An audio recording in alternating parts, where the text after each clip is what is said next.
back to my YouTube channel. And for today's video, meron tayong mga tawag dito, gamit na hindi na nagagamit kasi napansin natin na I'm sure nakita nyo naman at aware naman kayo na merong nasunugan doon, di ba? Yung saan lugar yun? Santa Maria. Santa Maria, dun sa Pusok. So merong nasunugan doon, syempre meron naman tayong mga gamit na hindi na natin nagagamit na mga okay pa. So ngayon guys, merong nagpaabot dito. Ito namang gamit na to guys, bigay ito ng uncle ko.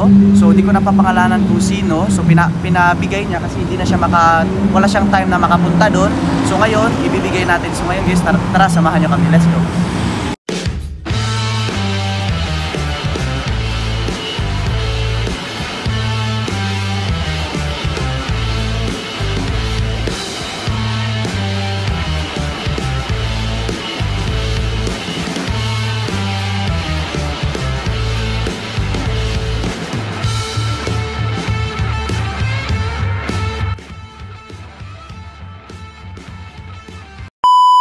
So ayun guys, nandito na tayo sa lugar kung saan yung mga nagstay. Anong tawag dito sa nagstay yung mga nasunugan dito?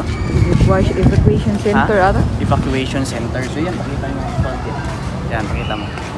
Yan, yun yung example guys ng ano. Yan, dito pa. Yan. So ayun guys, meron kasi akong kaibigan dati, yung kaklase ko dati na isa din siya sa mga nasunugan din. Kaya syempre, magaan naman yung loob ko sa kanya, kaya pumunta kami dito kasi doon namin iabot sa kanya at syempre din magtanong din tayo sa kanya kung anong reason bakit nangyari to. Okay? Hello bro. Yan. Basta, ano pala pangalan mo bro? Hermar pala. Hermar. So ito pala si Hermar, kaklase ko dati. Anong year na nga tayo? Grade 6. Grade 6. Kaklase grade 6. Matalino to guys. Yan. Tayo kutsu-kutsu lang tayo sa So ito si Hermar. Tanong ko lang Hermar, ano bang reason bakit nasunog yun? Yung mga main reason daw sabi nila is ay butane yung smog. Butane? Electric appliances sa second floor daw. Sa second floor.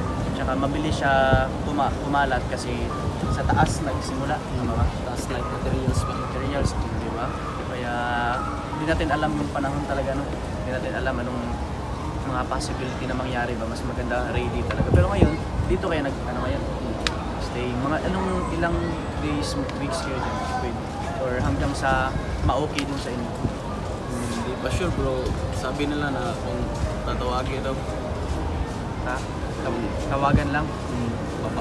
Papaalisin ni Papalisin? Pwede papalik lang kayo dun sa inyo. Pero musta naman yung mga gamit mo? Walang natira. Natira? Naubos? Mga mabilis ba yung pangyayari? Pag-react ko nasa basketball pa yung sunog, tapos mga 10 to 20 minutes ata is malapit na sa bahay. Kaya Amihan kasi amihan, kaya ano yung hangin. Hindi ka ba nag-expect na masali yung sa inyo?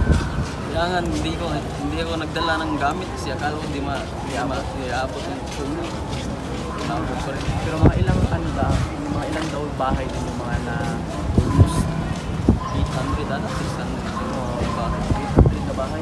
Wala pa yung kasama yung mga boarders. Di pa kasama yung birders? Parang yung owners lang ata yun. Yung owners, may-ari lang ang bahay. Madami talaga. Pero dito lang ba kayo nag-stay lahat? Or meron pa yung ibang lugar sa Austin or not? Sa stage. So, lumipat sila sa elementary school. Nalipat sila. Wala bang class yung school na yun? Wala. Pero yung mga nasa elementary is paalisin ata sa next year kasi may pakasal na. So ngayon bro, since naubos yung mga gamit mo, di ba? So ngayon meron kaming iabot sa yung mga konting lang din mga gamit mo, practice, mga tulong, di ba? So yun, kukunin ko muna bro. Or dito na lang tayo. Tira.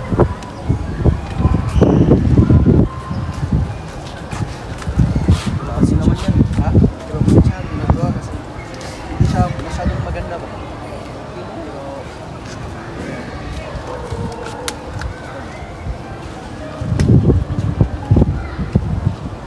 Kasya lang bro tayo bro.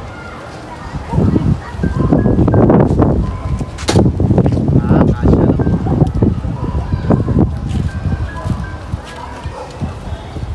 Pero maliit ito bro. Kita yung muscle ba? Muscle na yan. Tapos meron pa dito bro. So madami-dami to. Di ko na lang bubuksan. Pasok ko. Pero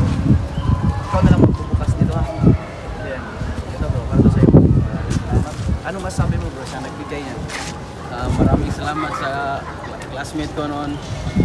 At ngayon lang kami nagkita ulit. Oo, Hindi ko na-expect na magkikita kami dito pa sa evacuation center. kasi akala ko kasi guys na nandun siya sa ibang lugar ba, di ba? O nandun ka talaga sa ibang lugar dati? Nandun ako pero now lang kasi nag-schooling. Nag-school yan, bumalik siya dito guys. Kaya unexpected yung pagkikita namin kasi matagal na kasi kami nagkaklase, di ba? Mga last 5 years na gano'n mahigit na hindi tayo nagkikita na. So yun lang naman bro, thank you sa time and I hope happy ka sa lahat ng mga binigyan namin. Salamat. Yan bro, ingat ka bro. Mauna na kami bro. Sige. Sige, ingat ka bro. Sige, atin bro. Thank you.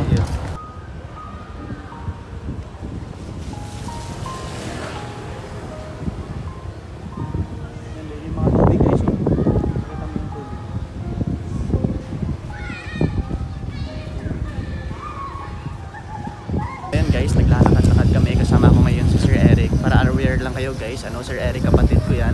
So Sir Eric, di ba? Na-miss mo ba yung dito lugar? Oo naman kasi dito ka na gano'n, parati naliligo, tumatakas. Dito kasi ako naliligo dati oh. Yan, alam yan ni Sir Eric na dito ako naliligo dati. Tumatakas ako sa bahay namin. Di talaga ako magpapaalam kasi pag magpapaalam ako pagalitan tayo. Pagalitan ako tapos siya yung taga sundo, di ba? Siya yung utusan na, "Hoy, at puntahan mo yung kapatid mo." Yung saan ba yung Sir Eric, yung mga nasunugan?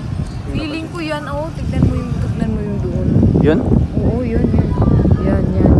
Tignan mo yung parang yung wala nang bubong. Yung walang Wala bubong. sumugan. Saan mo ba yung nakita si Eric na dyan? Yung sa live ni Mayor Amucha, just ba yun? So ngayon guys, nandito kami sa lugar kung saan mismo nasunugan. So hindi na tayo papasok doon yun. Makita lang natin konti. Ito yung mga nasunog guys. Kaya nakita nyo naman doon sa dulo, di ba? Ayan, hindi yan nasunog. Mukha lang nasunog. Hindi yan nasunog guys. Doon sa dulo. Tama ba? Si Eric. So ngayon guys, sobrang na-touch yung puso ko kasi grabe talaga. Gusto kong tulungan lahat kaso lang hindi ko naman kaya tulungan lahat. Tama ba Sir Eric, di ba? At yun guys, sa gustong tumulong din sa kanila, all you need to do, pwede mo lang sila puntahan dito sa mismong lugar nila. Dito sila sa Second Bridge, Lapu-Lapu City, sa May Pusok. Tama ba? Yes. Tapos, if ever hindi kayo makapunta, kung na-busy kayo, yung tulong nyo, pwede nyo lang ipaabot sa akin. Ako na mismo yung tutulong at mag-aabot dun sa kanila. So yun lang naman guys, kung nagustuhan nyo ganitong klaseng videos, ganitong klaseng vlog, huwag mo kalimutan mag-iwan ng isang bagsak na like, comment, and share. And don't forget to click subscribe and click yun yung notification bell para always din kayong updated sa lahat ng videos na i-upload namin. So yun lang naman guys, thank you for watching. See you sa next episode. Let's go!